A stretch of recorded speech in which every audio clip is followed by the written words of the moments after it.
I've went back to my other headphones. Your shitty cheap ones or your good ones? Aye. No, my shitty cheap ones, because I broke my good ones. How dare you disconnect from me? I didn't think I touched anything either. There's nothing worse than being too high when you're doing a podcast, eh? How come you're off? I've taken 2 weeks holiday. All right, okay. Aye, I've had time to use up, so. Lucky you. I'm not like you, Dave. I've never had holidays the last 2 years, so. That's like sacrilege in my house. Taking time off and no going anywhere. That's like absolute sacrilege. I think they were maybe swingers. Aye. It was like fucking Wisteria Lane in our street for a while. You're a bit scratchy again with your microphone. Oh, scratchy. That'll be my bushy beard, Derek. So what was your fucking beard? I'm sure I've used that joke before as well. You have, aye. Aye. So we'll now go down the tunnel and... No, we won't. No, we won't. And the stadium erupts in red, white and blue. You've never seen anything like it. Let's go.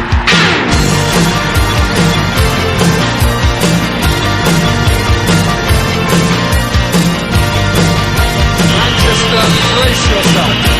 Rangers are coming! Hi everyone and welcome to the next episode of the iReady podcast. As ever, I'm your host Derek and with me is my co-host Dave. How are you doing, Dave? I'm fine, Derek. I've calmed down now from the weekend. I was extremely annoyed on Sunday, which we'll get into in a wee while, but I've finally calmed down and looking forward to our game tomorrow night. Yeah, I mean, we were going to have a really, really positive podcast, weren't it, after that Dortmund game, and they just drag us right back down every single time. I was actually contemplating texting you to say, are you sure you're wanting to do the podcast now after Rangers ruined what we were going to do originally? So, but no, we're here, Derek. We've got a lot to talk about. It's, this is their second podcast in the space of a week that we've done, but that's just what happens with the amount of games that we've got flying at us at the moment. So I will get into an absolutely incredible game and an absolutely frustrating shit game to speak about. So yes, so we better go down the tunnel and onto the pitch.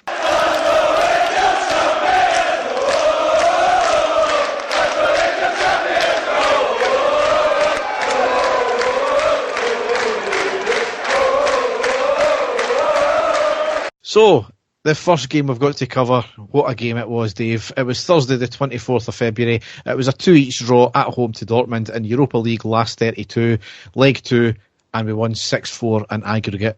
Simply phenomenal. Incredible, Derek. The game itself, which you're about to get into, was the old football saying, a game of two halves. It was quite an incredible game of football to watch. I don't think my heart can take watching games like that. It was fantastic in the end. It was nail-biting. It had all the drama. It had absolutely everything and the euphoria in the second half as well. So I'll let you get into it, Derek, because it was a sensational night. Yes. So it was the same team that lined up against Dortmund the previous week, and that was one change from the Dundee United game, which was Barisic in for Helander, who wasn't obviously in the Euro squad. So we lined up McGregor, Tavernier, Goldson, Bassey, Barisic, Lundstrom, Jack, Aribo, Arfield, Kent and Morelos. On the subs bench were McLaughlin, McCrory, Balogun, King, Davis, Kamara, Sands, Lowry, Ahmad, Wright, Roof and Sakala. So certainly a big bench there, but delighted with that team straight away. Yep, as I say, it was a team that had done the business the week before, Derek. So, at home, we were brimming with confidence when we saw the lineup. And by the time the full-time whistle was there, I was brimming as well, Dave.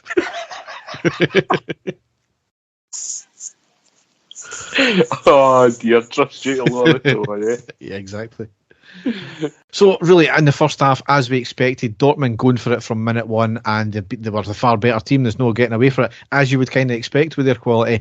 Not to say that it was backs against the wall, to be honest. Well, certainly for the first 40 minutes, that is. They had some chances with McGregor having to make some good saves.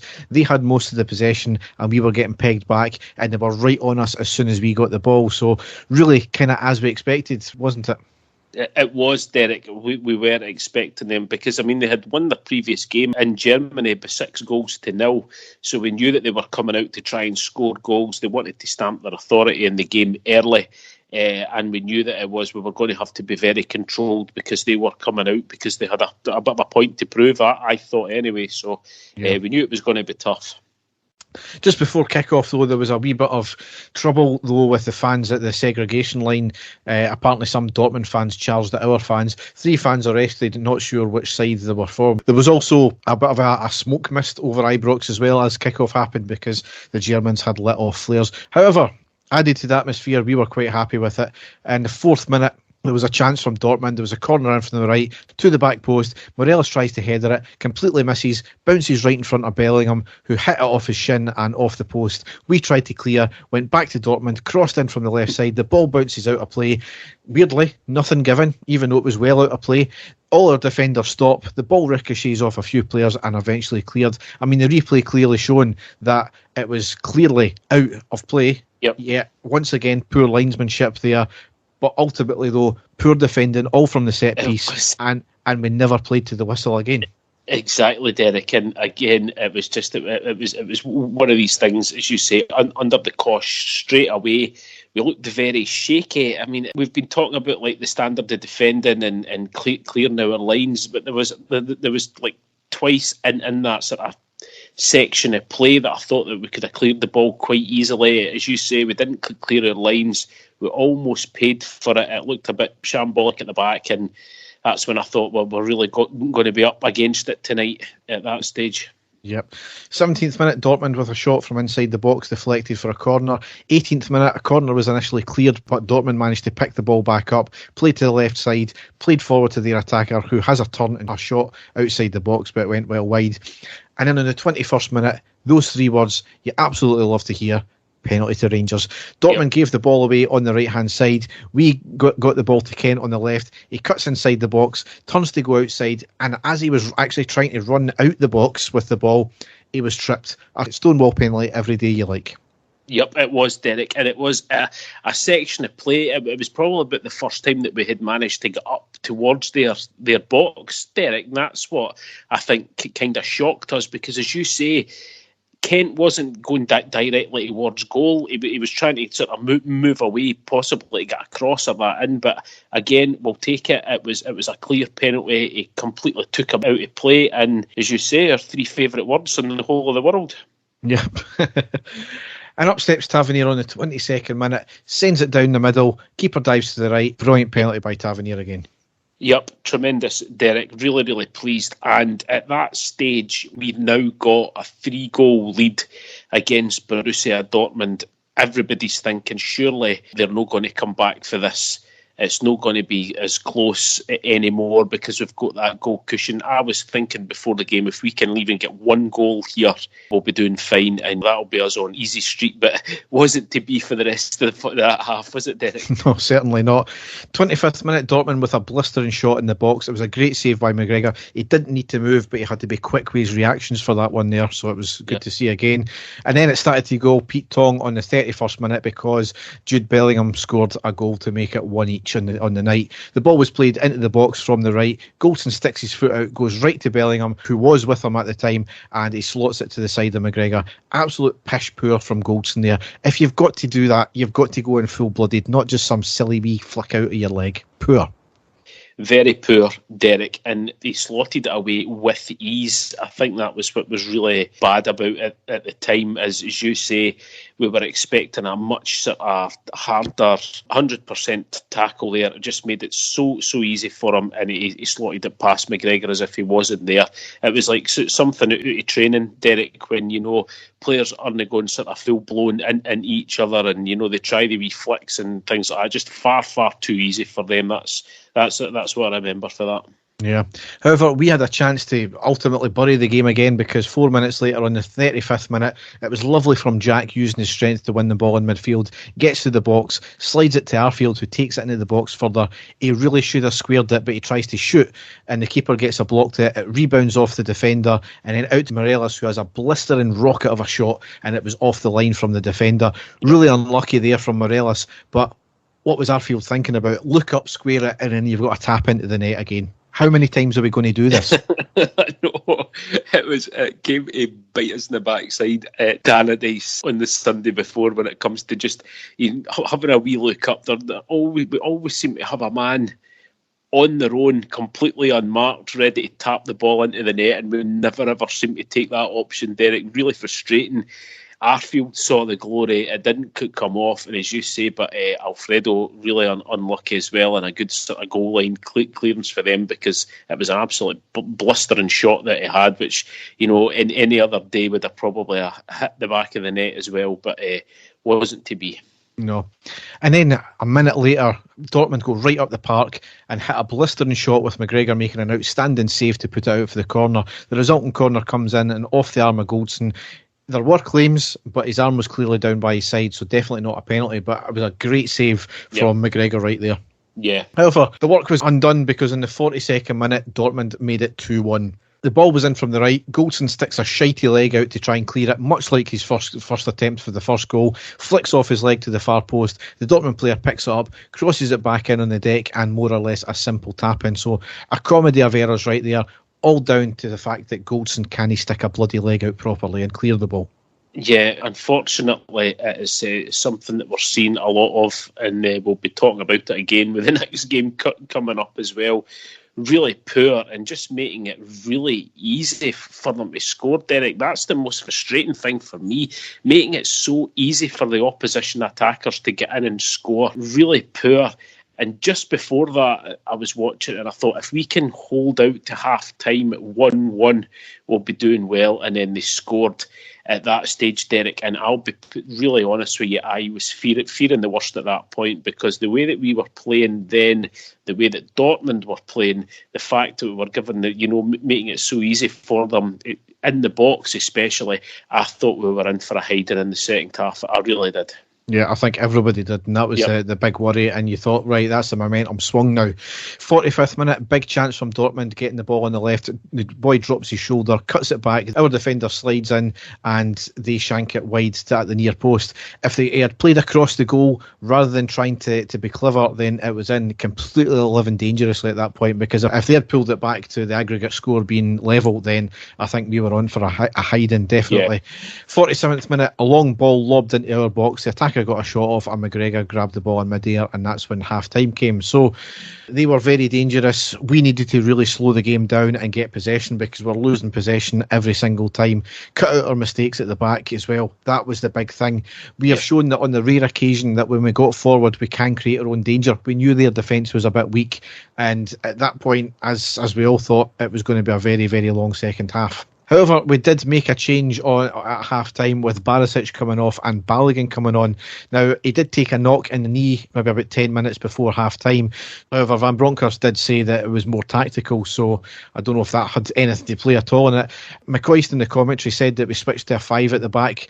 Van Bronckhorst said we did switch to a 3 at the back, but to me, when we were defending, it was 5. When we were breaking, it was 3. I don't know if you picked that up, Dave.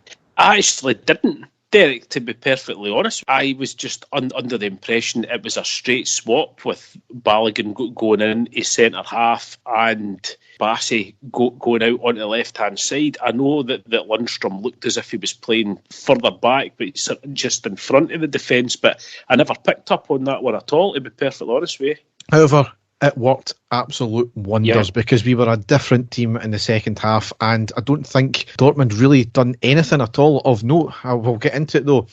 However, despite that, we had an early scare on the 49th minute, because McGregor passed out to Balogun at the edge of the box. Now, Balogun was actually facing the goal. He had got a clue that he was being closed down quite quickly, and McGregor still passed to him.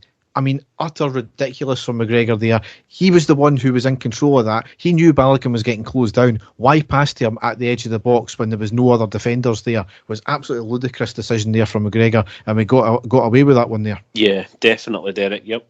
Not the first time we're going to mention mistakes from him, is it? No, don't. Just after that as well, there was a long ball up from our defence down the right. Morelos outmuscles the defender. Morelos drives it forward, cuts in and has a shot at the near post, and the keeper makes a save from the corner. The corner came in, cleared to Jack just outside the box at the far post, and has a half volley, but it went well over the bar.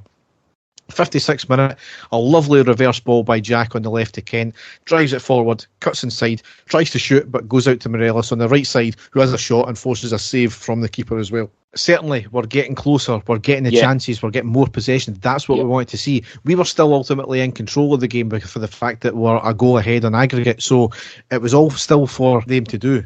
So brilliant from us so far. Yeah, and you could see already the other wee tweak that he made at half time by bringing in Ryan Kent more into the centre to sort of support Morelos. You could see how well that they were linking up at that stage, Derek, and that was the sort of start of us getting our foot on the ball and forcing the players, ourselves. It was just from that passage of play that you just described there. Yeah. However, on the 57th minute, absolute dreamland, because we made it 2 each with Tavernier scoring, and it meant 6-4 on aggregate. Now, what was amazing at this, and I never picked it up at the time, is the move started with Tavernier on the right-hand side when there was a long ball played out to him. It looked as if it was going out, and it was a touch of the gods. It really was. How he managed to pick that ball out with his right foot from mid-air and control it, spin round, past his player, pass it inwards, pass down to the left-hand side. Bassey's got it. He was getting harried all the way. He's shown some outstanding strength. He gets to the touchline past his defender, plays a great cross in. It was missed by the defender and also Morelos, right to the back post for Tavernier, who kind of does a half volley, a kind of bicycle kick, half volley type thing into the back of the net. What a goal, Dave.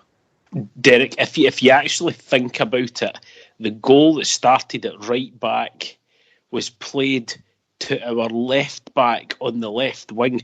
The speed and the power that Bassey showed to get onto that ball to give him a chance. But if you think about the ground that Tavernier has covered to get into the box to the back post, is absolutely sensational. And as you say, the move was tremendous to start off with, but then the ball over and picked up by Bassey to get in. It was just a fantastic cross, and then the finish at the end by Tavernier, absolutely tremendous. The whole goal was fantastic.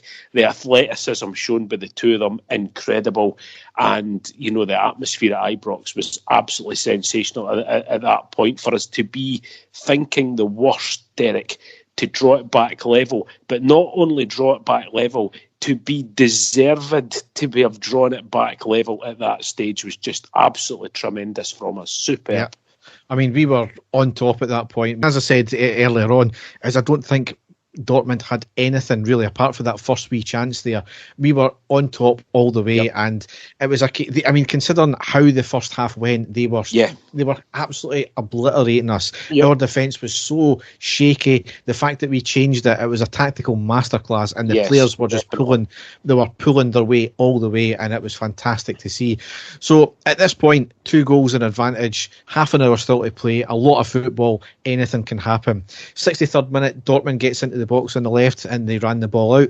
64th minute, from the McGregor kick out, he gave it right to Bellingham, passes to the right side of the box in space. Balogun with an outstanding tackle to put the player off and eventually cleared. Just fantastic from Balogun as well. McGregor, once again, what was he playing at? I know. It's like the lapse in concentration, Derek, that we would have never got from McGregor a few years ago. It was incredible. We had a few, which you've mentioned already, which, really, really lucky out to get away with that one especially. Yeah. And then, Dave, I'm still absolutely astounded by this one. I know what you're going to say, yep. On the 66th minute, we had a goal ruled out by VAR. That would have making it 3-2 to us on the night, 7-4 to us on aggregate. Absolute scandalous decision. It was Kent who ended up scoring it, but there was a pass backwards from the Dortmund midfielder to the defender. It was a slack pass. Morelos robs the defender. Now, Morelos' foot was down. There was no contact whatsoever by Morelos. However, the boy goes down. But Morelos gets it forward, basically 2v0. Kent was running alongside. Morelos really, really unselfishly squared it to Kent for a tap-in.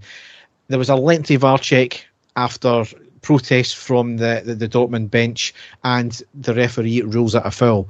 Now, absolute joke of a decision, because the TV cameras showed exactly what the referee was looking at, and not all angles were shown to the referee. Yes. There is no point in having VAR if they're not going to show all angles. And as what the replay shown later on in the game, from the back, it's shown that the Dortmund player actually kicked Morelos and lost his balance from there. And it got ruled a foul against us. Now, there was only one journalist, and I don't know who he works for, but he's apparently since deleted the tweets, said that it's a new UEFA rule that came in this year or last year, that if a player is a mid-kick, is about to kick the ball, and a player comes across him, and even if he kicks the player, it's still ruled a foul to the kicking player, not the actual attacker. Now, considering he's the only journalist who said that, and he's deleted his tweets now, I seem to think that rule is utter bollocks, or it's never used. It doesn't make any sense either, to be perfectly honest with you, no. Derek. It sounds absolutely ridiculous. Plus as well, and I don't know if you can read into body language much here, but the referee was shaking his head as he was watching the footage as well, and there was a shrug of the shoulders. It's almost as if that he was getting told, no, you need to give that as a foul. That's the impression you get from it. You touched upon it already, Derek. We were able to watch it from about 3 or 4 different angles. And in 3 out of the 4 angles, it clearly shows that Morelos wins the ball and the Dortmund defender actually fouls or kicks Morelos the other way. But the only view that the referee watched was the one that looked a wee bit inconclusive. And even then, I thought it looked clear that Morelos had won the ball clearly. And that's what incensed me, just exactly what you said there. Why does the referee, or did he not get access to the other angles, which would clearly have shown that goal should have stood and that Morelos won the ball clearly? Absolutely incensed. To be fair to the commentators, to Ali McCoist and Alec Ray, they were absolutely incensed as well, Derek. It was a clear goal. It should have stood. Incredible that we've got VAR and it didn't, show exactly what had happened there. Really, really puzzling. And I still can't actually explain it. And I don't know if the referee was spoken to after the game to ask, these questions, why that didn't happen. I honestly don't know, but we were all incensed at that stage because we were well up and that would have put us on easy street at that point. I mean, I don't think there's anybody afterwards, any pundit at all, has said that shouldn't have stood. Everybody said that was a clear goal and a joke of a decision as well. So, really interesting to see how UEFA view that one, because as I said, if you're not going to see every single angle, what's the point of VAR? Because apparently in rugby they give every single angle as well. So it's the same with American football, Derek. It's every single angle. Slow-mo, everything that you can think of, to try and get the decision. So why the hell is it not like that for football as well? Because this is not meant to happen, Dave. Fucking unbelievable. Anyway, just after that, or during the VAR check, Arfield came off and Kamara on the 69th minute. 74th minute, the ball played long to Kent going forward. Only one player with him. Kent overhits it just before the box and Dortmund clear it. Poor from Kent there, but granted he had a lot to do because he picked the ball up from the halfway line and ran, so unlucky that there. 78th minute, it was a claim for a penalty when Goldson lobbed the ball into the box from the right. Tavernier running into the box and a slight touch by the defender. Correctly given for me because there was not enough contact. 80th minute was a cross from Dortmund on the left and the header over the bar. 91st minute, sensational from Kent on the left at the halfway line, taking on 2 players, driving it forward and hitting a shot, but saved by the keeper. And that's how the game ended up. Just absolutely incredible. I mean, the noise, and even just from the cameras, the commentator, I can't remember his name, but he was a breath of fresh air. I can't imagine Robin McLean kind of coming away with some of the stuff that he did. He seems genuinely excited for what has just happened there. The fans stayed for God knows how long, just absolutely incredible. And do you know what was funny, Dave?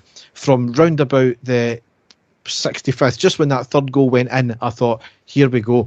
I know we're 2 goals up at this point in aggregate. I was shaking. I couldn't watch half of it because I was still so nervous, because this would be typical Rangers getting robbed in Europe. But fortunately we saw it out, and really Dortmund done absolutely nothing in that second half.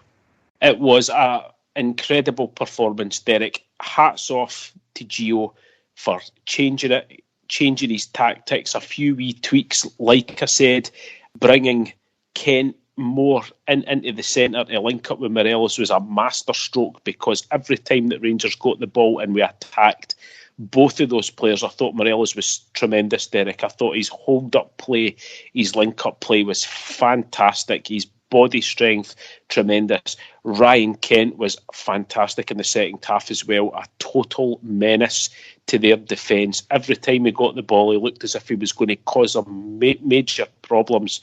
But the whole team in the second half, Derek, fantastic. Bringing in Balogun for me as well was huge, because it just shored up the shaky defence. There was no nonsense at all there from Balogun. A bit like Derek, and we go back to the game against Celtic in the second half when Balogun came on and Jack came on. We controlled the game. It was a bit like that, but obviously a much better outcome for us. But that's what I do like about Van Bronckhorst, is the fact that he can change it when things aren't going great. And it was just a phenomenal performance, Derek. None of us, there's not one Rangers fan out there that I know that I've spoke to who thought that we were going to get past Borussia Dortmund to get into the next round.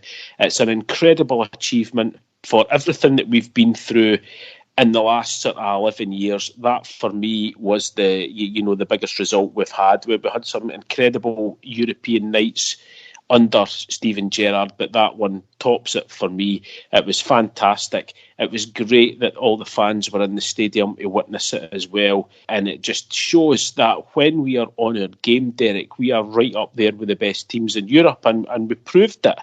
Yep. And I think that's just what's so frustrating, that we can go from that incredible performance to the games that we've played in the league as well, after it. But as I say, we're going to be talking about that for years. We'll be remembering it for years. It was just tremendous. Everybody was on a total high after it, and looking forward to whoever we were going to play in the next round. It was just tremendous. Yeah, I mean, just absolutely incredible. A lot's been said, was that our best ever European performance? Then it's really hard to argue against, because if you look at the Lyon game, as much as that was incredible, it was in the group stages and we were under the cosh for most of that game. Obviously Parma, again, it was a two-legged affair, really nervy when we went over there. Certainly it was the best two-legged affair we've ever had, I think. But just overall, that performance, the first game as well, just absolutely amazing.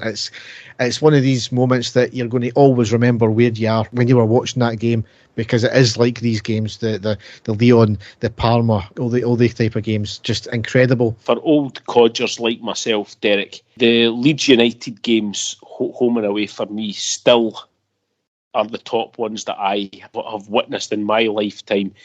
The performance there and the result is certainly up there with that one, but maybe just not quite as important as that game was, the two legs against the English champions. But certainly, Derek, in the last 20 odd years, that's certainly the top result and top performance against an incredible team. So absolutely fantastic. Yes. So we drew in the last 16. Bearing in mind this is the third year in a row we've got into the last 16. We've drawn Red Star Belgrade. So certainly it doesn't really matter who we get. I think it was probably the best team we could have got out of the lot of them. Just, you can never take them lightly. You could argue the fact that we've taken the two Czechs teams lightly in the last couple of years, and look how that turned out. Exactly. You've took the words out of my mouth, Derek. When we were in the same stage last year, we got Slavia Prague. I was very confident that we were going to beat them and make progress, and that didn't work out. So I certainly will not be taking this one lightly. On paper, it looks as if we've got a fantastic draw, but we know over there in their stadium it's going to be very hostile. Anything can happen. We just have to go in with the same mindset that we went in when we played Dortmund, and hopefully they'll get the job done. Yes, so we'll get into when that game is later. However, we've got to cover, unfortunately now, Sunday the 27th of February. It was a 2-2 draw at home to Motherwell in the Premiership. So we made two changes from Dortmund. We lined up McGregor, Tavernier, Goldson, Lundstrom, Bassey, Kamara, Arfield, Aribo, Sakala, Ken and Morelos. On the subs bench, we had McLaughlin, Zukowski, Balogun, Barisic, Sands, Lowry, Ahmad, Wright and Roof. Now, straight away, Derek, John Lundstrom being played as a central defender. I have absolutely no issues with that, because it was fine in the first half. We'll get into the issues because one of them partially stemmed from him, but there was a lot of defending to do after that. The issue that I have is the guy's been playing extremely well in midfield, and Leon Balogun was on the bench. So that's the issue I've got, not for the fact that anything to do with having a go at John Lundstram, but why take a guy out in midfield who had been playing so well in there, put him to a position that is not his natural position when we have a central defender, arguably our best fit central defender that we've got at the moment, on the bench, and put him in. As soon as I saw it, I was completely baffled by it, but I thought to myself, this is Motherwell, it's at home, so whatever it is, we'll trust the manager and we'll see what happens. So I was just a bit flabbergasted that Balogun wasn't in the starting 11 and Lundstram wasn't playing in his natural position in the middle of the park. Well, the first half anyway was very, very comfortable and dominant. Played in the Motherwell half, regaining the ball as soon as we lost it, which really wasn't often. And if it wasn't for two fantastic saves from the Motherwell keeper, then it would have been 4-0. Motherwell offered absolutely nothing. They were, as I said, sitting really right back in the defensive area.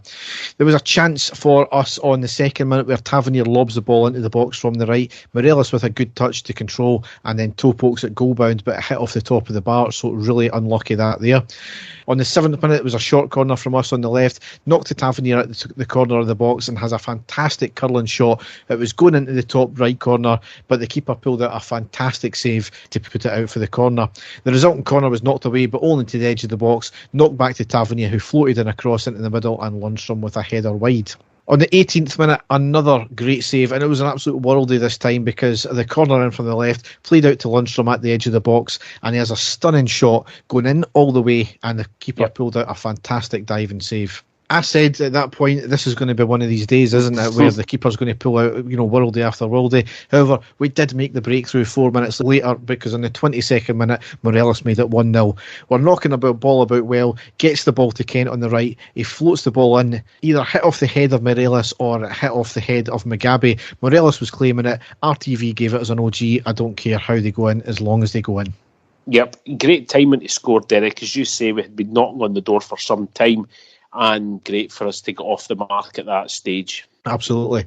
And then we weren't finished because a minute later we made it 2-0 with Sakala scoring on the 23rd. Kent was on the left, shimming into the box past two players. He crossed it in, flicked off a defender and bounced to the far side for an unmarked Sakala, who drills it into the back of net. Brilliant. Great finish as well, Derek. That's what we like about Sakala. He's very direct. He can sometimes be a wee bit erratic with his shooting, but that certainly was on point and an absolutely fantastic goal. 37th minute, there was a penalty claim for us where the ball bounced and it hit off the top of the arm of the Motherwell defender. Yeah. The arm was down by his side, so in my opinion, correct decision not to give it. A lot of people believe that should have been a penalty. I'm not one of them. Going by the new rules, Derek, and the way that I interpret, like you, it was down at his side. I was just a bit disappointed that the referee saw it like that and didn't give us the penalty, to be perfectly honest with you. But that was me just with my blue-tinted glasses on. But I can understand why it wasn't given. And then in the half at some point, I can't remember when it was, there was a 50-50 with Goldson and one of their attackers near our box. Goldson came off worst with studs to his calf. A yellow card was given. Some people were claiming it was a red, but again, no for me. I thought it was a 50-50. Yeah. Both had their studs high. It just so happened that the way the angle went in, their player caught him. Yellow card, correct decision. Yeah. So really delighted with the first half. Yes. An easy streak at this point. Keep up the high tempo and the work rate and try and get the goal difference down. However, Dave, we were a shambles in the second half, weren't we? Total and utter disaster in the second half, Derek. We just completely switched off and we couldn't kill the game. I mean, I really don't want to do a lot of it, but it was just shambolic, really. We'd taken the foot off the gas. We sat back. We had a few chances here and there. Nothing is clear-cut. Motherwell, clearly, they made a few changes. I think they made 2 changes at half-time, and they kept on continuing to make changes throughout the game as well when they were on the ascendancy. Their players looked far more up for it, and they got the goal on the 52nd minute. It was really out of nothing. As much as they were on the ascendancy, they still weren't doing much with it. But Motherwell down the right after a bad pass from Lundstram. He tried to pass it to Bassey, I think it was. both Bassey couldn't muscle his way back in there. The attacker got past Lundstrom as well. There was a cross in, and all the attacker had to do was tap it into an empty net because there was a mix-up between Goldson and McGregor. I don't know what either of them were thinking. Maybe Goldson was waiting on a shout for McGregor to come for it, or McGregor was waiting for Goldson to get it. Really don't know, but it was utterly bollocks from both of them. The way that I saw it, Derek, was it was sheer lack of communication by both of them. McGregor thought that Goldson was going for it. Goldson thought McGregor was going for it. That is purely down to communication, Derek. Really poor goalkeeping, defending, basics there. One person shouts for it and makes sure it's their ball. Neither of the two of them did, and they just kind of looked at each other as the Motherwell player walked in, Derek, and tapped the ball into an empty net. Really embarrassing defending. I really, honestly, as soon as I saw it, I thought that is absolutely shambolic by the two of them. As you say, all from their own doing, from the misplaced pass to start off with, but so easy for Motherwell to score that goal. It was criminal, Derek. It really was criminal. I mean, the whole point is the keeper should have command of his box. Now, Goldson, he's either just got to override him and just go right through the keeper, or the keeper's got to go right through Goldson if he's not getting out of the way. One of the two. At the end of the day, if you take out your own player, it's not a penalty. And this is a feature we're going to see, because when there was the last time you've seen McGregor dive for a ball, especially dive at the feet for a ball? We'll park that there because there's other issues there as well. On the 55th minute, we thought we had regained the 2-goal cushion because the ball was in the back of the net with a header from Morelos after a great cross from Kent, and it was offside. A lot of people saying it wasn't offside. Sorry, it was offside for me. There was just in it. It was just offside, but just offside is still offside. Mm-hmm. And again, on the 67th minute, we thought that we had the ball in the back of the net with Morelos, but again, for me, it was a correct decision. It was a stunning through ball to him, one touch and a shot. It does show Mugabe's got his foot on the line and Morelos' foot is behind the line, but Morelos is leaning forward. So the most legal part of his body that can score is his head, which to me appears over the line, which would mean he's offside. Now, a lot of people are saying that, well, the referee or the linesman's got to give the advantage, but then if the linesman has seen that as offside, then, well, what can you do about that? There is an issue, though, that Rangers aren't getting any of these very close call ball here decisions. That's a completely other conversation about referees. We know what referees are like. It's very easy not to give a decision for us, and it's very easy to give a decision for Celtic. But for me, this was offside. It was a ball here in it, but it was still offside. The discussion about referees and linesmen giving decisions against us so easily, that's another discussion. I was really in two minds about the goal, Derek, because I do understand what you're saying, and you're saying that his head was certainly offside as well. It was too close for me to call, to be perfectly honest with you. I was absolutely raging. It wasn't given. No, and as I say, the RTV replays aren't great. I thought it was too close to call to say that it wasn't a goal, and I was really annoyed. But at the same stage, Derek, I just had that feeling that it wasn't going to be our day, so I was half expecting it, if you know what I mean, because I was just waiting on Motherwell going up and equalise. I just knew at that stage that it was going to happen regardless if we had the ball in the back of the net or not. So I was expecting it not to, because I just knew it was going to be one of the days that it wasn't going to go our way. No, I mean, that's the thing, is the linesman and referee has got to give the advantage if he's unsure, if the linesman's unsure about something. And I know what people are saying, biased referees and all that, but if the linesman has seen that as offside, well, you can only go by, it's offside. Has he made a mistake? Well, for me, it's just, and as I've said, if the linesman is not going by the rules of the game in terms of giving the advantage to the attacker, if he's unsure about it, then yes, that's obviously another story altogether. But I just think people are too quick sometimes. I mean, if you think it's 50-50 with a still image, you've got to remember that the linesman has seen that in real time. And it might have looked, with the pace of the ball, with the pace of Morelos, it might have looked a lot more offside than it was, especially when you think about the way the offsides are. The linesman's got to be cockeyed. Okay. So, but again, though, at this stage of the game, Derek, because of how badly we had been in defence and we had taken our foot right off the gas, I was kind of expecting that it was going to happen, because I just knew, like I said before, it was going to be one of these games that nothing was going to go our way, and unfortunately that was to be the case. Yes. Not long after that, 74th minute, there was a short corner from the left of Kent. He blasts the ball just inside the box, and it saved by the keeper. Keeper didn't have to move, but he was alert. And as we expected was going to happen, just the way they were playing, on the 76th minute, Motherwell equalised to make it 2 each. There was a long ball floated in from the right to the far side. Tavernier and Goldson, I'm still baffled about what the hell they were doing. And even worse, there was a shot at close range past McGregor at the near post. Now, McGregor had narrowed the angle, and I still don't know how the attacker got it past the right leg of McGregor and find that wee gap. It was just the tiniest of gaps ever. McGregor should never, ever be getting beat at that side. Again, he never dived for the ball at all. He had his legs open a bit, and he just actually moved his legs inward. And he bent them inward. See if he had just kept his legs the way they were, the ball would have ricocheted off his legs. I don't know what he was thinking. But more importantly, though, Tavernier and Goldson, what were they playing at? Once again, Tavernier and Goldson, the calamity show. That's what that was. The Chuckle Brothers. Exactly. Derek, it's like the good and the bad of James Tavernier in 2 games, isn't it? We go for his goal-scoring heroics in the game before, and his athleticism too. Just shambolic defending by him. And Goldson again. I was a huge fan of Goldson, Derek. I defended him to the hilt. But the last few games, he's just looked so shaky and can't do the basics correctly. The two of them, absolute shambles. But McGregor, to me, Derek, how a goalkeeper who is so experienced, exactly like you said, he had narrowed the angle. He had that near post completely covered.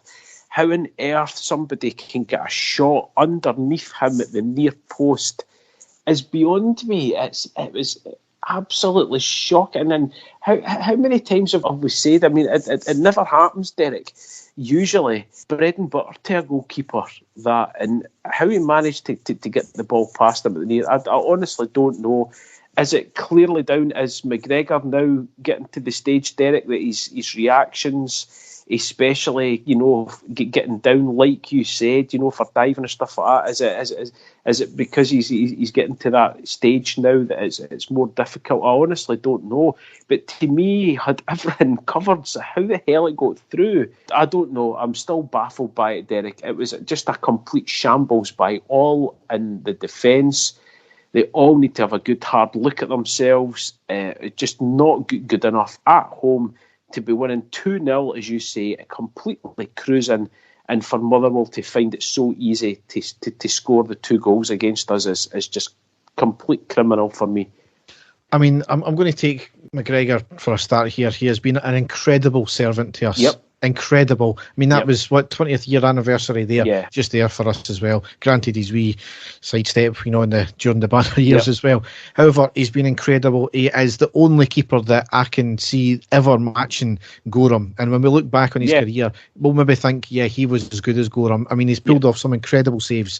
And earlier on this season, he went through a bit of bad form, and then he had a run of form which was incredible, including 2 amazing saves in the last minute in the Europa League as well. But I'm sorry, he's kind of now at the stage where I think fans are looking at him as the McGregor of old, the kind of 20, 25, 30-year-old McGregor pulling off wonder saves and doing everything. I'm sorry, there comes a point when he's made too many mistakes this year now. And I think he's cost us about 8 points, I think, this season with some of the ridiculous keeping. There was one against Hearts, there was obviously this one here, there was Ross County. It's just sad to see, but we do have a ready-made keeper there. Granted, on his top form, McGregor is unbeatable, but McLaughlin is the next best thing we've got. He went through a run at the start of last season when he was immense, and I think it was 12 clean sheets he got, and obviously McGregor came back from injury. I think it's about time he gets put in now. In terms of Goldson, though, I've said it time and time again, and he had his defenders time and time again as well. Granted, last season he was immense. The whole team were immense though, and we were only getting beat by worldies.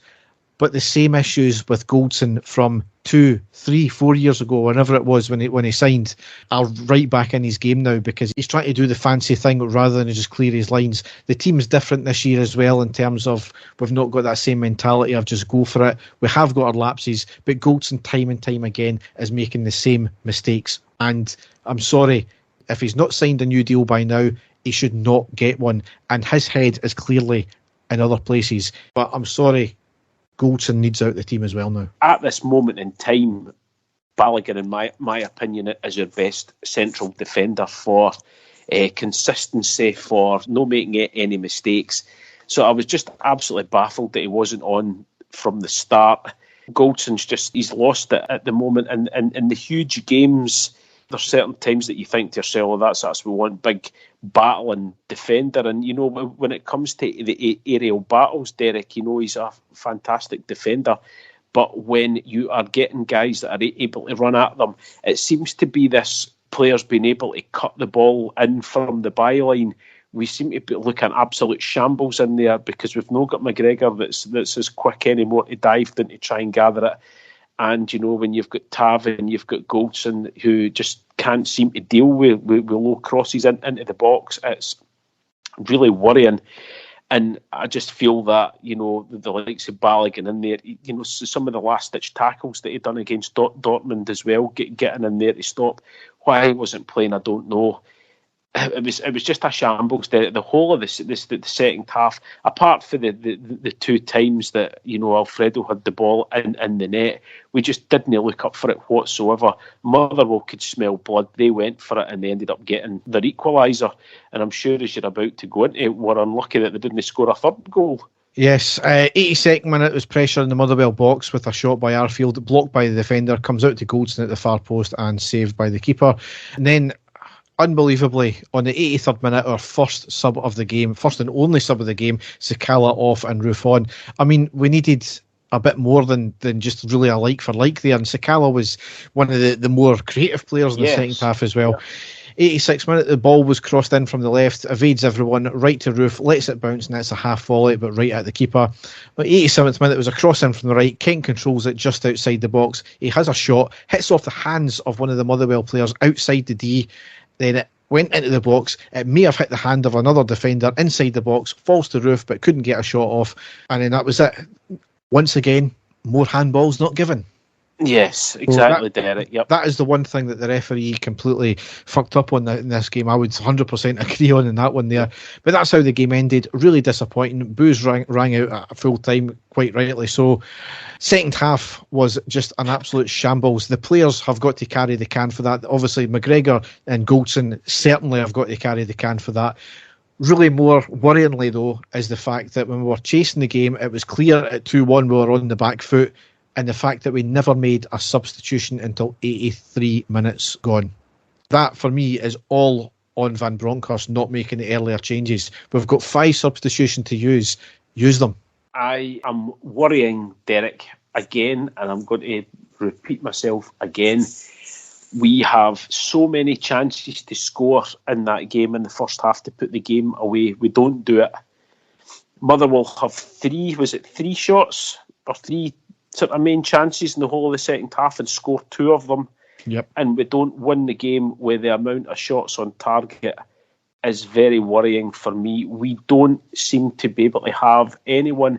If Alfredo doesn't score the goals, Derek, we don't have another striker that can put the ball in the net. I realise that Sakala did. I realise that. But that, you know, apart from him, we don't have another natural goal scorer in that team. If you look at the players that we've got Itten and Sakala, who I think are very similar, they're sort of direct. You've got Kamar Roof, who's not a poacher, he's not an out-and-out striker, he's another player that plays just to the side of a main striker. So we've only got Alfredo Morelos there, and I said it in the Dundee United game, we need a poacher. We need a no-frills poacher that's going to sniff about the box and get on the end of anything that can latch on to anything. And we got rid of Jermaine Defoe a really bad move in my opinion. But if we just had another player even similarly like him, a player that's just there to sniff out the goals, we would be scoring a barrel load, Derek, but we don't have that, and we've got nobody to bring off the bench that can do that either, and that, for me, is really, really worrying at the moment. I think the biggest thing, though, is the fact that we've went back to 2 seasons ago when we were only relying on Tavernier and Morelos to score. You look at last year, goals were coming from everyone and everywhere and every position, and that is what is, for me, more worrying. Why is it suddenly reverted back? Morelos has been playing further forward really since Giovanni came back. Is it that maybe the issue, that because he's not doing a lot of the digging work and drawing defenders out like he was last season, he wasn't scoring a lot, but everybody else was? Maybe that's the issue. I don't know, but it's just worryingly, it's just worrying. And see, to be honest with you, there's obviously the reaction, and I know what everybody's saying. I can appreciate it's not good enough in the slightest. With the chance with Celtic drawing nil each against Hibs earlier on, with the chance to pull another 2 points back and make it only 1 point difference. However, we completely blown that. We've done that so many times this year from winning positions. That is not good enough. That is not the sign of a team that's going to win the league. What I can't stand, though, is people going on and on about, we've not brought in first-team players. The recruitment has been absolutely shocking. Nobody was saying that against Dortmund, though, after the Dortmund game, though, were they? They were all praising them, quite rightly so, because the players that were brought in were brilliant. Whereas this time, we get a bad result, and it's, throw the baby out with the bathwater again. Oh, the fucking board of shit, they've no back to manager. Why have we only brought in this, that, and the other? Well, you weren't saying that before. That's what really frustrates me about the team. You can't really judge that on a game-to-game basis. You need to judge the recruitment at the end of the season. You can't really judge it now. Yes, there'll be a big, massive post-mortem if we don't win the league, and fingers will be pointed. People's heads might need to roll for that, but you can't judge that during the season after one great game and then one bad game. It's pathetic, to be honest. I think the frustrating thing is, Derek, that's 2 Sundays in a row that we have dropped 4 points in total in the last 2 games. 2 games that we have been dominant with chances on goal, and we've only been able to score 3 goals in total out of, I actually lose count of the amount of clear-cut chances that we've had in both games. The chances, if you think about it, we have stopped Motherwell and Dundee United from creating chances, but they've still managed to score the goals, the chances that they've created, whereas in comparison to us, we've not. I think that's your biggest problem, Derek. I know you were talking about the defence and how bad McGregor is. The biggest problem for me, especially in the league at this moment in time, is finding another person that can come in and score goals rather than Alfredo Morelos, or rather than relying on sort of worldies or for certain other players. We need somebody else in there. It was Roof last season when Steven Gerrard was there, but Roof's getting played in a different position, and I honestly don't think that Van Bronckhorst fancies him. But it was Roof last season that was chipping in with a lot of the goals for us, and of course we had Defoe as well. I keep mentioning his name as well, that we can bring on to score it, and he'd done that a few times for us last year, Derek, but we've just not got that now, and I don't know. I don't know what the solution is, because we can't bring any players in now. I don't know if there's anybody else. If you can try. I honestly don't know. We've got 2 guys that we've got Roy Mackay in there. That's like a sort of assistant coach. That was a fantastic striker. I would like to think he's obviously worked well with Alfredo Morelos. I just hope his influence can rub off on another striker, so we're not just relying on him all the time to score. Yeah. Anyway, we're in danger of turning our 2-game podcast into longer than a 4-game, so we'll move on now. Yeah. On the table, we've played 28, won 19, drawn 7, lost 2, scored 58, conceded 24, goal difference plus 34, and on 64 points. So we're still 3 behind Celtic with a 9 less goal difference. So it's not all over, but we really need to win every single game. Yep. As I said, though, it's all in our hands because there's still 2 Old Firm games to go. We'll see what happens there. Games to come, though, we've got first game is tomorrow night, or tonight as you hear it, Wednesday the 2nd of March, is away to St Johnstone in the Premier Premiership. That's a 19:45 kickoff. Ramsey, Davis, Ahmad, Jack and Hilander all confirmed out. So there's a lot of rumours floating about now that a lot of them might have COVID, so I don't know what all the ins and outs are there. Certainly they'll be back soon, or some of them, and there's not been any details of any injuries. So it's really frustrating that there, but we need to go with it. Saturday the 5th of March at home to Aberdeen in the Premiership. That's a 1500 kickoff. I'll unfortunately miss that one. Thursday the 10th of March at home to Red Star Belgrade, Europa League last 16 leg 1. That's a 8 o'clock kickoff. Sunday the 13th of March away to Dundee in the Scottish Cup quarter-final. Now that had been moved obviously because us progressed to the last 16. That's a 4 o'clock kickoff, a shitty time as usual. Thursday the 17th of March away to Red Star Belgrade in the second leg of the Europa League last 16. That's a 17:45 kickoff. And then to round out March, Sunday the 20th of March away to Dundee in the Premiership. That's a midday kickoff. So all to play for. You'll be hoping for 3 points in every single game, but the way that we're contriving to throw away games, who knows? Exactly, Derek. I'm not making any predictions whatsoever. We'll just have to take each game as they come. But your guess is as good as mine now, isn't it? Yep. So now we will go into the classic match. And there it is! The final whistle's gone. Rangers have won the European Cup Winners' Cup. So Dave, you're going for a 5-goal thriller this game, aren't you? I certainly am, Derek. I found an absolute cracker. I thoroughly enjoyed watching this. This was me going back to my youth, as far back as I can sort of remember Rangers. Fantastic lineup that Rangers had. It was great watching them. It was a Skol Cup, the League Cup. It was known as the Skol Cup semi-final match. It was played on the 19th of September, 1989. Against Dunfermline, and the Rangers team that day, a tremendous team that day. Chris Woods, Gary Stevens, Stuart Monroe, Richard Gough, Ray Wilkins, Terry Butcher, Trevor Stephen, Derek Ferguson, Ali McCoist, Mo Johnson and Mark Walters. On the bench for Rangers, Kevin Drinkle and Ian Ferguson.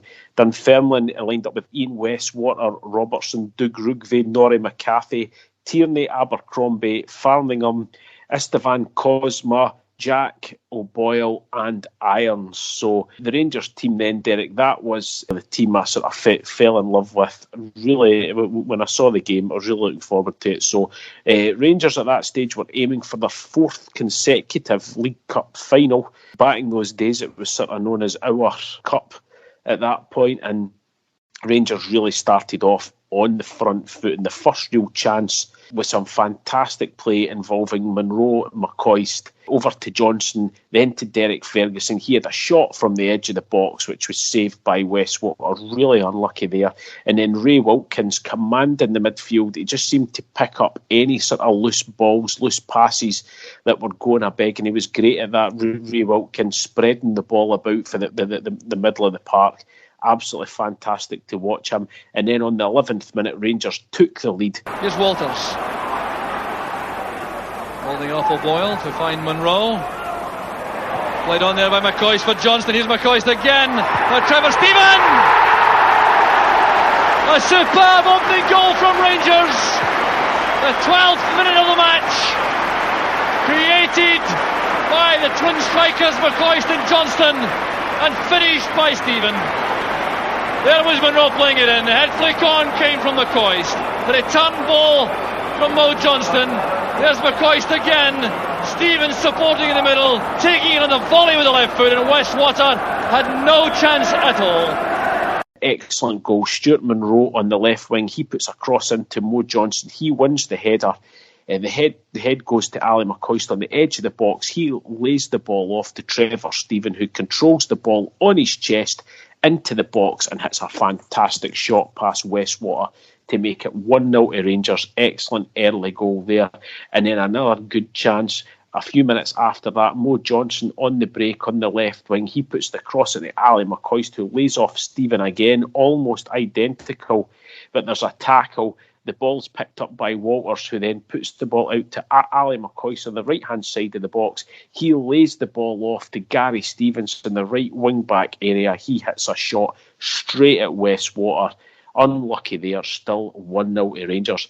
And then McCoist on the right wing, not long after that, he puts a great cross into Mo Johnston. He gets the header, jumps up, just about to head the ball. He goes up with a tackle with McCarthy, and the ball goes just over the crossbar there. Really unlucky. And then Mark Walters, tremendous play, running at the defenders.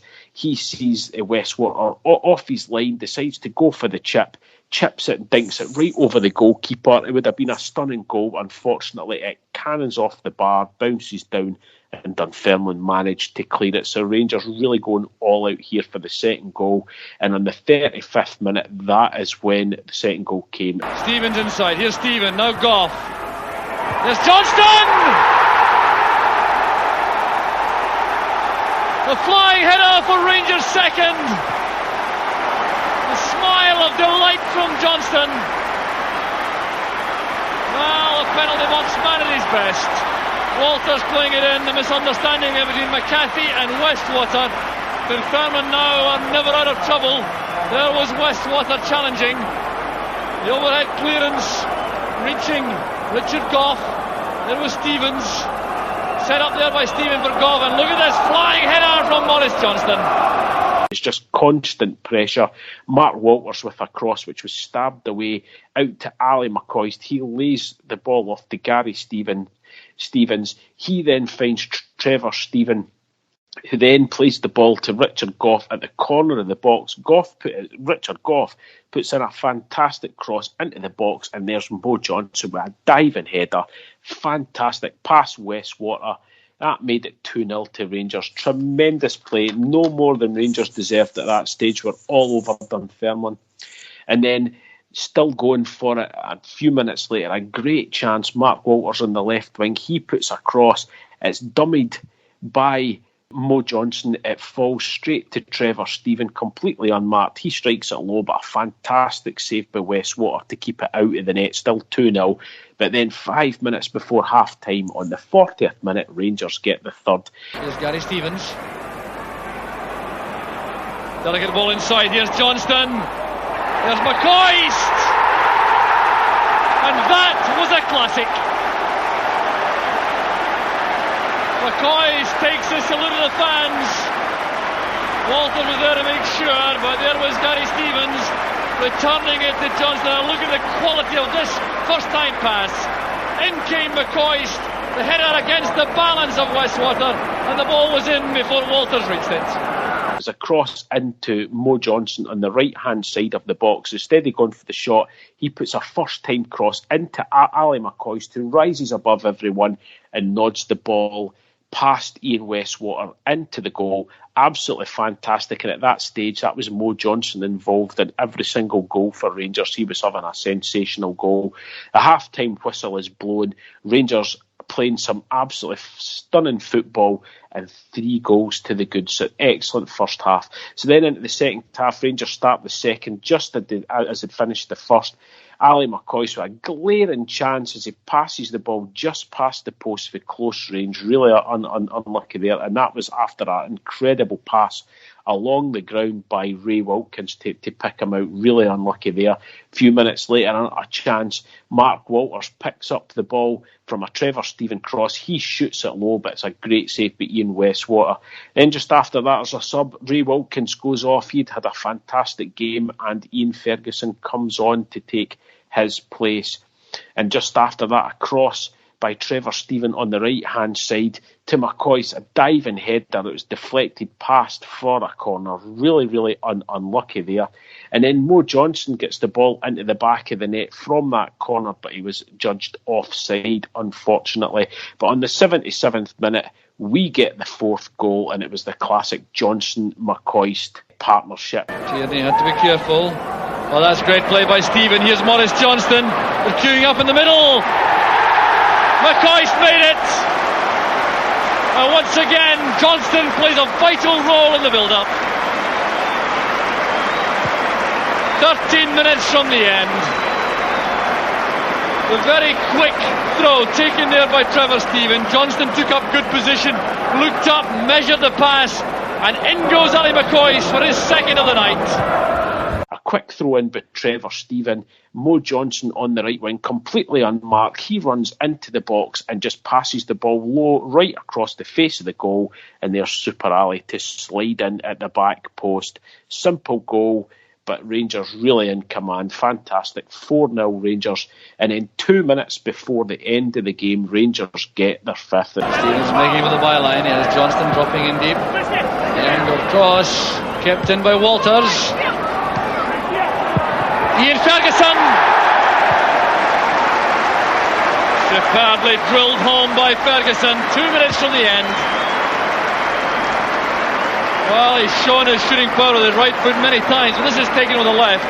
It was Gary Stevens with that far-flung cross beyond Westwater, pulled back here by Mark Walters. It was Trevor Stephen who set it up for Ian Ferguson. Westwater had no answer. It was great play. Mark Walters on the left wing. He gets to the byline, dinks the ball to the penalty spot. Trevor Stephen gets the ball, lays it off to Ian Ferguson, who smashes the ball past Ian Westwater. Fantastic team goal again by Rangers. And then on the 90th minute, a last chance here, Mo Johnson with a great shot after a fantastic 1-2 with Gary Stevens, but unfortunately straight at Ian Westwater. The game finished, Rangers winning 5-0. There was so many fantastic players on show for Rangers, but man of the match had to be Mo Johnson, involved in 4 out of the 5 goals in some way. There was just at that team back then, Derek, when I look back and I see some of the players and the way that Rangers played, it was constant crosses into the box, playing with 2 strikers. It was a joy to watch back then. Mark Walters was sensational. Trevor Stephen was an absolute class act. It was form like that got him his big move to Marseille before he came back to Rangers. Ray Wilkins as well, and just like the maestro in midfield. Even although he was like the veteran player, picking up the ball, spreading it about, it was brilliant to watch. And then the McCoist-Johnson partnership up front, absolutely brilliant. If you get the chance, please go back and watch it. It was I thoroughly enjoyed watching it. It was great writing the notes to the game because I couldn't remember exactly what happened. It was such a long time ago, but just a fantastic game to watch. Yes, always good going back and watching games that I wasn't even really aware of because of only being about a wee nipper at that point. And me being such an old bastard that I'm able to comment on these things, Derek. That's what you're thinking, eh? Wasn't wanting to say, Dave. Come on. Yes, another great game, and Dave will be back with another one next time. Yep. So we'll now go into the news.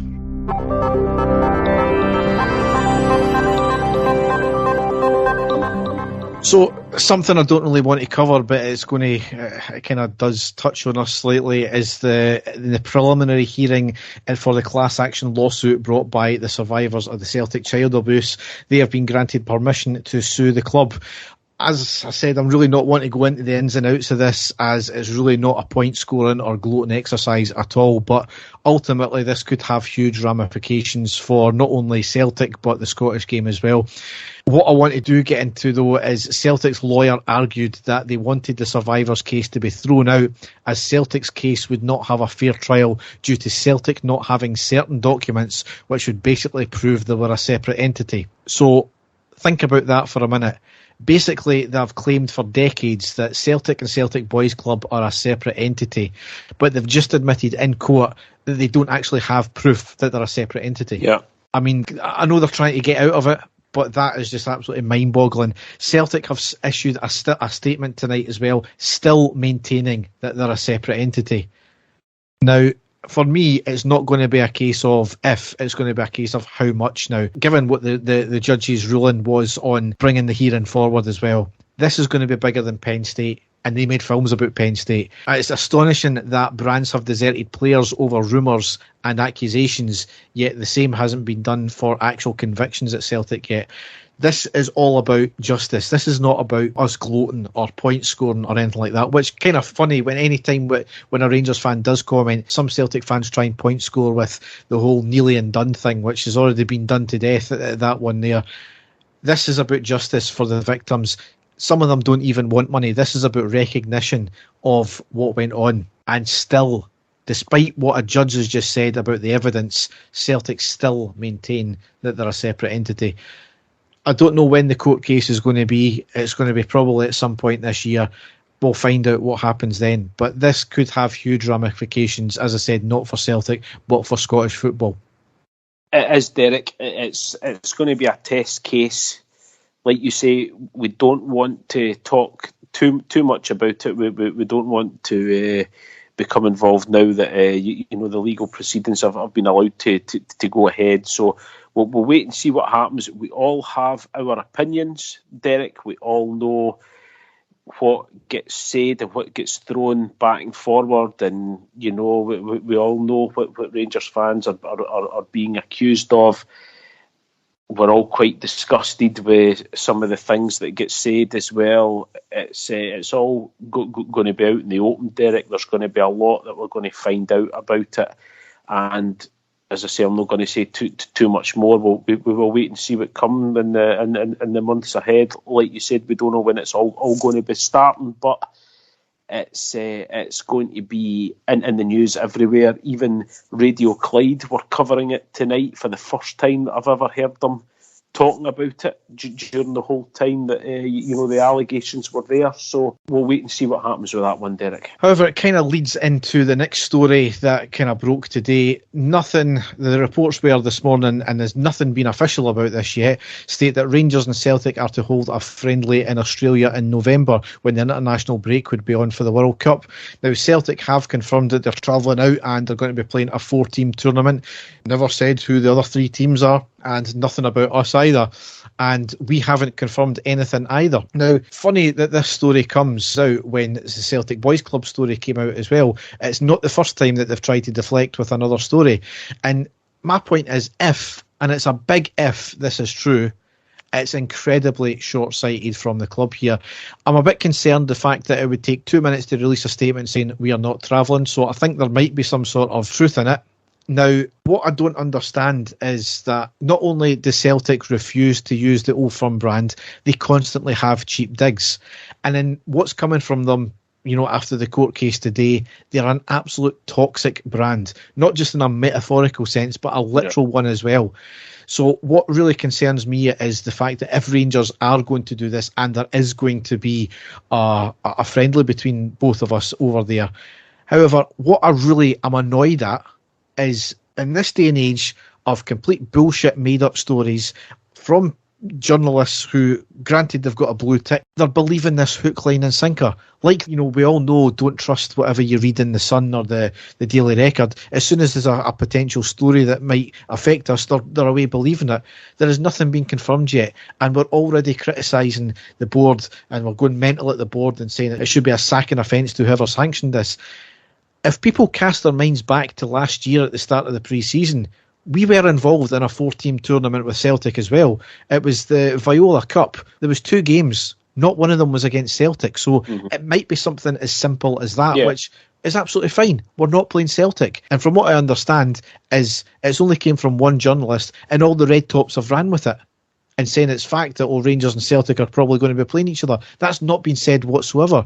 So I think people, when they see a story online, they need to calm their jets a bit, pull back. Has the club sanctioned this yet? Have they said anything? Has the people in the know got any details about it yet? I just think sometimes fans are too quick to come to rash judgments, calling for everybody's head and saying this is a disgrace. Absolutely. If it happens, it is a disgrace. It shouldn't be happening. But let's get to that stage first. Let's say that it is to go ahead, Derek. And I find it farcical because this would be played like a training game or a friendly. It certainly isn't going to be a recognised tournament. When has there ever been a Rangers-Celtic game that's been like a friendly or played like that? Never.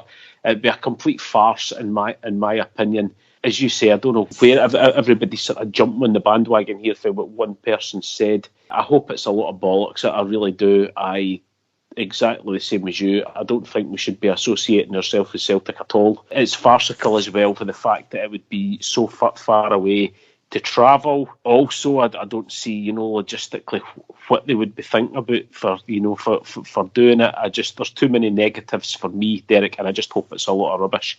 Well, yeah, I think when it comes to travel, it's going to be the winter break is getting pulled forward, and we're all stopping apparently in November between 4 and 6 weeks. I think it is while the World Cup's on. So that issue there is not really an issue. We're going to be probably travelling to a camp anyway for training. If it is a World Cup though, Derek, surely there could be a chance that there could be key players missing anyway. Well, if the World Cup's on. So yeah, well, it's only ever going to be a friendly. So that's exactly. And that's the point. When's a Rangers-Celtic game ever been a friendly, Derek? Well, exactly. Absolutely ridiculous. So I hope that's a lot. It seems like a complete and utter madness to me, to be perfectly honest with you. So I hope it's a lot of rubbish. Yeah, I mean, let's just calm down, everyone, because that's what really rips my knitting when you see that kind of crap out online. But anyway, next one here is Juan Alegria has moved to Partick Thistle on loan till the end of the season. For me, it's a really strange one. Arguably, it's good for his development, I think, but it doesn't really say much for the whole point of the Lowland League's experiment then. They're not getting a proper development. I mean, he's 19. How much more development does he need to get into our first team? A comparison, and now granted, he's going to be clearly a world superstar and a completely different level, but Jude Bellingham is only 18. And look where he is. As I said, granted, completely different level. There comes a point when you just need to trust your development team and give them a chance in the first team. And if they fly, they fly. If they don't, they don't. And he's not really the only one who deserves a wee chance. You know, there's a few players. But we're getting into the business end now, so I can understand why he's going out rather than coming into our team now. But when we're lacking the ability to score, why not just give him a run out? Exactly, yeah. And I think he would be given... I think any of the young players, Derek, are easily forgiven if they do miss a chance here and there or miss a few, and then if they do actually score, they're heralded as being, absolutely sensational. So I don't think it's that much a risk to put a young player in, because we are very forgiving with the young players, Derek. So it's a bit a strange one for me. Are they thinking that he's possibly too good to be playing in the Lowland League, but still want to, for him to have a harder test? That's how he's went there. Have Partick Thistle specifically came in and asked if they can take him on loan because they're needing him and maybe thinking that it's going to be good for them, and we've been thinking it's going to be mutually beneficial? I honestly don't know, but like you, we're struggling to score goals, and we've got a young guy there that was scoring goals for fun in Finland, just like what Morelos was at the time. Why are we not giving him a wee shot in the first team? It's a very strange one for me as well, Derek. It's something that Gerrard, he was very disappointing on, considering when Gerrard came to us, his previous job was the academy coach, the first team coach there. So he should know what it is to bleed youngsters through. But, hopefully it's not going to start again with Van Bronckhorst and, Dave Voss there, considering where Dave Voss has come from as well. Yes, exactly. Yeah. Next thing, Rangers have commissioned a full-scale replica of the Cup Winners' Cup to commemorate the 50th anniversary of us winning it. It's to sit in the new museum within Edmonton House when it opens. So I'm really amazed that we had never commissioned one previously. Yeah, no, that's excellent. That's, arguably our greatest ever achievement, Derek. So, like you, I'm surprised it's not happened before, but that's excellent. That'll be a spectacle, when that goes in. So that's excellent. Yep. Next thing, Rangers have unveiled a limited edition home top for our Legends match. It's absolutely stunning. I wish Castore would just keep doing remakes of old strips, because they get them spot on compared to what some of them they've got this year. It's our 5th top this year, though. That's I mean... At what, £65 a pop? I think so, yeah. Now, on that note, I ordered a couple of things from the club website last Tuesday, got the confirmation email through, said that they would send another email when my order's ready. I'm still waiting. Oh dear, right. £5.50 for postage. Well, that is pish poor. But anyway, we'll see. I'll maybe wait another day before I send a wee email. Yeah. And the last piece of news here I've got is there was a meeting of Premiership clubs yesterday relating to VAR. It lasted less than an hour. No details other than the fee has mysteriously jumped from round about £60,000 to £80,000 per year for the Premiership clubs to £118,000. Okay. you're not going to get people voting for that then if you're just going to keep jumping the cost up. That to me reeks of the fact that the SFA have decided we're not putting any money in, and all the clubs have got to do it if they want it. This is what happens when you've got a governing body who are not fit for purpose. That's a strange one, Derek. As you say, it was always getting quoted as being that sort of price range, and now all of a sudden it's jumped right up. Like, I absolutely spot on. There's no way that the vast majority of the clubs will want that if it's going to have jumped up by at least sort of 40 grand almost. So that's very strange. Yes. So, 37-year-old virgin gets 6-foot string stuck in his penis during sex game. What? A 37-year-old virgin ended up in a predicament after getting a 6-foot nylon string stuck inside his penis during an unsuccessful sex game. The unnamed man was participating in a sex stunt before the string got lodged in his urethra and ended up having to have it removed while he was under local anaesthetic. The patient's unfortunate situation was documented in the Medical Journal of Radiology case reports, which explained how the man used the string, which he usually used to thread beads onto, while fully erect and watched pornographic video.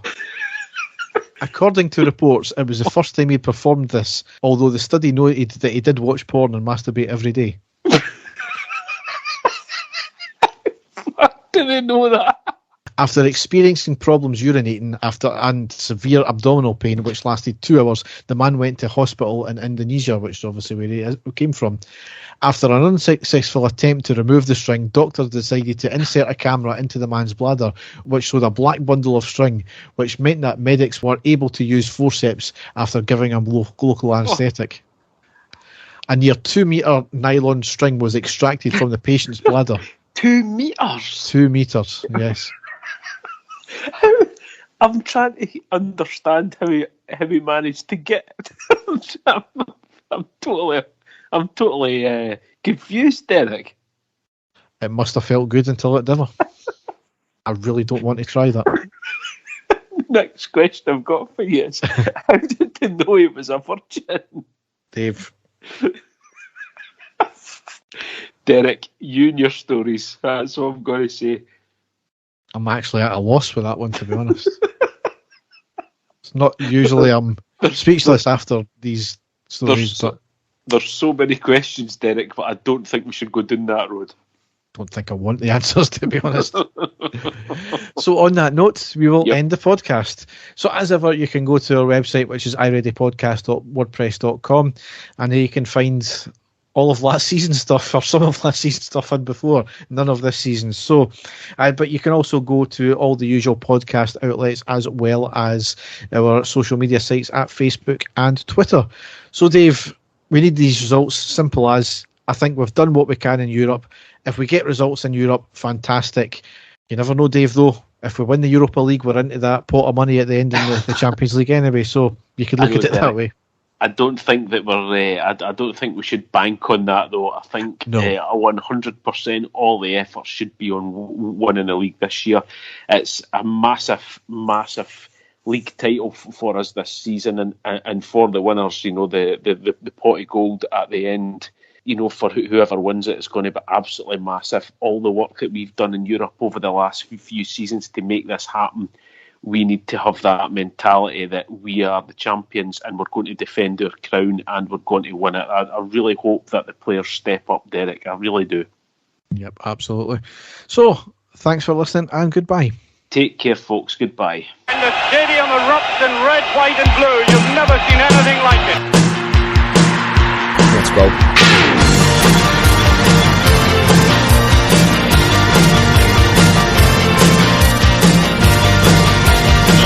Brace yourself. Rangers are coming!